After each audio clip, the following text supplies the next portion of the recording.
சுவாமி விவேகானந்தரின் சிந்தனைகள். நம்மை நாமே பெரிதாக எண்ணிக்கொண்டு அகந்தை கொள்வது கூடாது. சாதாரணமானவர்களாக நம்மை கருதும் போதுதான் நம்மிடம் கருணையும் பணிவும் நல்ல சிந்தனையும் வெளிப்படத் தொடங்கும்.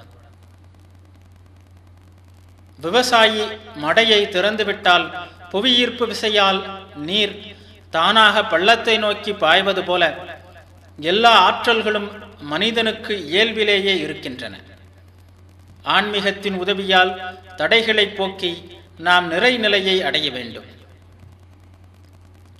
ஆன்மீகத்தின் உதவியால் தீயவர்கள் கூட மகானாக முடியும். வாழ்வில் தடைகளை போக்கினால் போதும், நம் இயல்பான குணமாகிய நிறைநிலையின் வாசல்கள் தானாகவே திறந்துவிடும். இந்த உலகம் இறைவனுக்கு சொந்தமானது. உலக பொருட்களிலெல்லாம் அவரே இருக்கிறார். இந்த கோணத்தில் பார்க்க தொடங்கினால் நம் மனம் உயர்வு பெறும். ஒரு லட்சியத்தை ஏற்றுக்கொண்ட பின் அதைவிட புதுமையான ஒன்றை கண்டதும் பழையதை புறக்கணிப்பது அல்லது விட்டுவிடுவது உங்கள் ஆற்றலை சிதறடித்து வீணாக்கிவிடும்.